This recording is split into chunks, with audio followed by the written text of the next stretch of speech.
ang pagkakaupo. Tuwing ang pagkakaupo, ang pandinig, paningin, atensyon, ito na po dito sa unahan.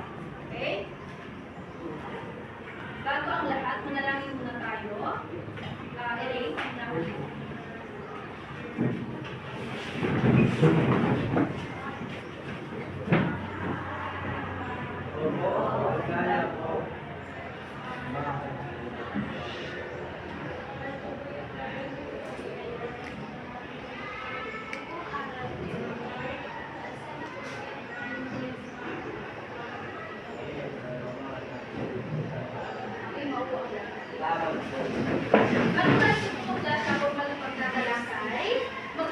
Magpalitan muna tayo sa tinalakay natin noong nakaraang linggo. Ngayon, Joel, anong aralin po?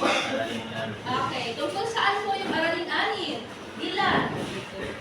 Pagligtas kay Florante. Sino nga po yun na nagligtas kay Florante? Si Kim? Okay, paano po iniligtas ni Alan si Florante? Ready? Okay, pinagtatagay yung dalawang leon at pinatay tapos, okay, or kinalagan yung tali or gapos ni Florante. Ayan. Ngayon po, tutungo na tayo sa panibagong aralin. Okay, may papakita ko sa inyong maikling video clip na may kaugnayan po sa tatalakayin natin ngayong araw na ito.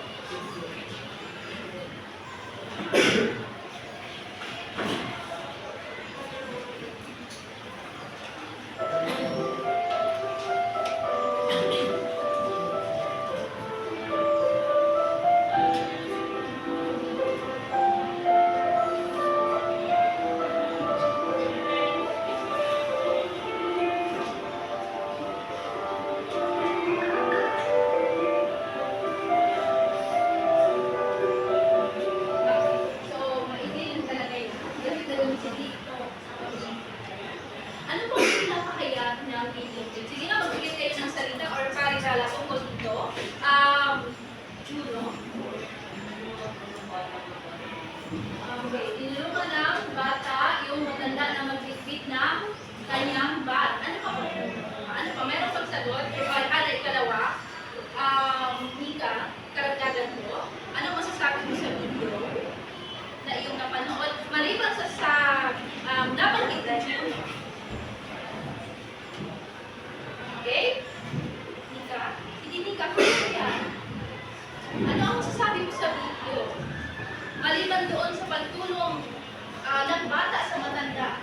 Okay, dito tayo sa Hanay 3, Sanji. Ano masasabi mo sa video? Anong magandang asal dito? Tulad ng pagtulong sa okay. Ayan, pagtulong sa kapwa. Ang mga sagot nyo po ay may kaugnayan sa tatalakayin natin sa araw na ito. Ngunit bago ang lahat, narito ang layunin. Pakibasa sila. Sa titik A lang. Nagtatalakay ang buod ng aralin ito at ibig sakdong na makapalaw. Dito ba na percent? Okay? Maupo ka po. Ikalawa, titik B.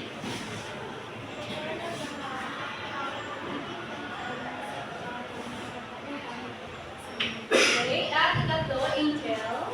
Ikatlo po. Ipapahayag ang sariling pagdaw at gandalin sa piling tatlong na lalaki. Okay.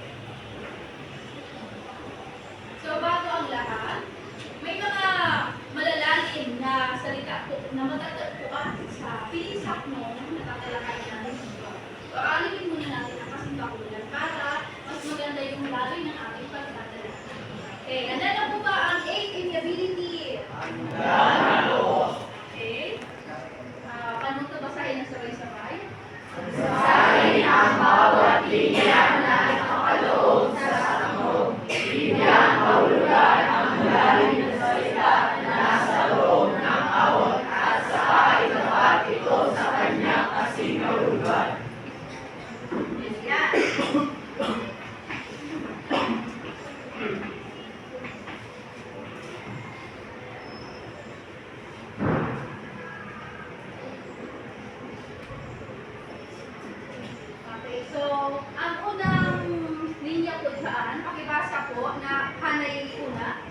Ikaw ay away ng bayan, sekta ko. Okay, ano kaya ang ibig sabihin ng sekta? Ano kaya ang kasingkahulugan ng sekta? Batay baan sa pangtulong na mga salita? Or yung itatapat niyo po yung mahirap na salita mula dito sa katutos, patungo doon po sa kasingkahulugan niya. Tutungo kayo dito sa unahan at i-drop niyo po at i-drop niyo kung saan yung tamang sagot. Okay? Makalay ko na. Sino po? Yung sekta muna. Buddha. Okay, dito ka po Buddha. Gagabayan ko kita kung paano mo isasagawa. Kung paano mo itatapat. Marunong kayo mag-drag and drop. Okay, sige na. Pinutin ko itong kamay. Siguro. Yung pala pa na. Iyan mo. Okay, yung sekta.